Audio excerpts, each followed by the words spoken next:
Good morning. কেমন আছো সবাই? আশা করি সবাই অনেক ভালো আছো আর সুস্থ আছো, আর আমরাও ভালো আছি। মেয়েকে স্নান টান করিয়ে একদম খাইয়ে দাইয়ে কমপ্লিট করে দিয়েছি। এবার আমি যাব স্নান করতে। তো স্নান করার আগে মা মেয়েকে নিয়ে গেছে ওর ছর্দির সাথে দেখা করাতে। ও এখান থেকে যাওয়ার জন্য হাই হুই হু হু হু এরম করেই যাচ্ছে।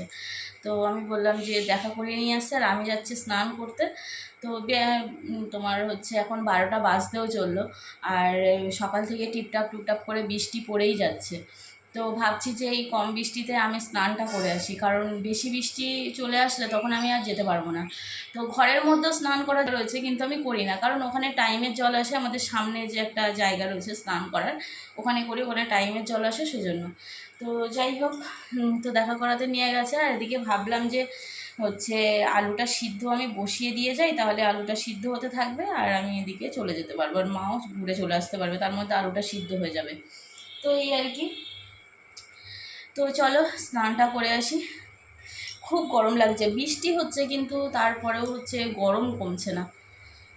তো কী আর করা যাবে, চলো স্নান করে আসি, তারপর দেখা হচ্ছে, টাটা। আর কে দেখো, চিকেন নিয়ে এসে তো মাছ পাইনি, ওই জন্য আজকে চিকেন নিয়ে এসে, তো এই চিকেনটাকে এখন ভাবছি ধুয়ে রেখেই যাই। মা হয়তো চিকেনটা ধুয়ে রেখে গেছে, কিন্তু চিকেনটা ধুয়ে রেখে যায়নি।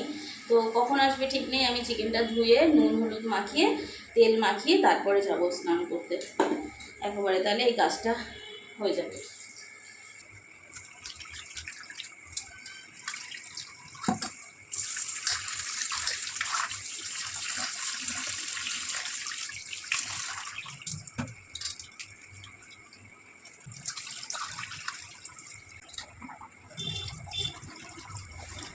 তো দেখো চিকেনটা আমি ভালো করে ধুয়ে নিলাম। ধুয়ে নেওয়ার পরে এর মধ্যে নুন হলুদ আর তেল দিয়ে দিয়েছি, দিয়ে এটা আমি ভালো করে মাখিয়ে রেখে দিলাম। এর মধ্যে লঙ্কার গুঁড়ো জিরের গুঁড়ো দিলেও হতো, কিন্তু আমরা যেহেতু বাটা মশলা খাই তাই গুঁড়ো মশলা এখন হচ্ছে দেব না, বাটা মশলা দিয়েই একেবারে রান্না করব। তো দেখো মাখানো হয়ে গেছে, এবার এটা আমি ঢাকা দিয়ে রেখে দিয়ে গেলাম।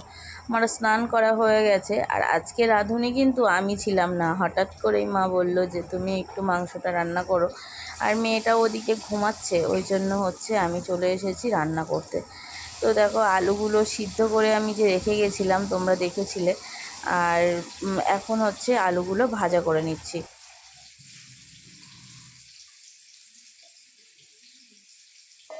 আলুগুলো যেহেতু আগে থেকে সিদ্ধ করা ছিল, তাই প্রথম থেকেই মাংসের মধ্যে দেবো না, ওই জন্য আলুগুলো আগে থেকে ভাজা করে তুলে রেখে দেবো। এগুলো কিন্তু ঝোলের মধ্যে আমি দিয়ে দেবো। আলুটা প্রায় ভাজা ভাজা হয়ে গেছে, এবার আমি তুলে নেব। অনেক দিন পরে রান্না করতে আসলে আমি যেন ঠিক পাই না কি করব কি হবে। তো এখন তো আর সবসময় রান্না করি না, মাই রান্না করে, মাঝে মধ্যে শখের বসে একটু রান্না করি, বা মেয়ে ঘুমালে একটুখানি করতে আসি। তো এই যে তাই আজকেও তাই হয়েছে, হঠাৎ করে চলে এসেছি রান্নাঘরে। তো যাই হোক, এবার হচ্ছে আলুগুলো ভাজা হয়ে যাওয়ার পরে আমি কড়াই তেল দিয়ে দিয়েছি, দিয়ে এবার আমি চিকেনটা ভালো করে কষিয়ে নেব। আর চিকেনটা যেহেতু মা রান্না করবে ঠিক করেছিল, তাই মায়ের মতো করেই গুছিয়ে নিয়েছিল, আমি হচ্ছে তার মধ্যে চলে এসেছি। তো যাই হোক, দেখো চিকেনটা কি সুন্দর কালার এসেছে।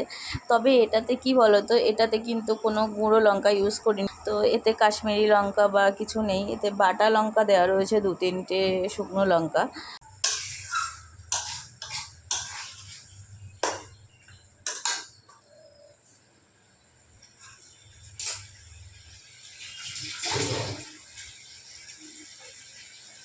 আমার মেয়ে উঠে গেছে, এবার আমি টাটা, এবার হচ্ছে মা করবে। তো হঠাৎ করে বৃষ্টি চলে এসে মা ছাদে গেছে, সেই জন্য আমি জল দিয়ে দিয়েছে, ঝোলটা ফুটছে, আর এর মধ্যে 2টো কাঁচা লঙ্কা দিয়েছি, ঝালটা একটু কম ছিল ওই জন্য। তো ঝোলটা প্রায় হয়ে গেছে, নামানোর আগে আমি হচ্ছে একটু গরম মশলা দিয়ে দিলাম। তো রেডি দেখো মাংসের ঝোল। বৃষ্টির সময় গরম গরম ভাত আর মাংসের ঝোল কিন্তু হেভি লাগে। তো যাই হোক, আজকের ভিডিওটা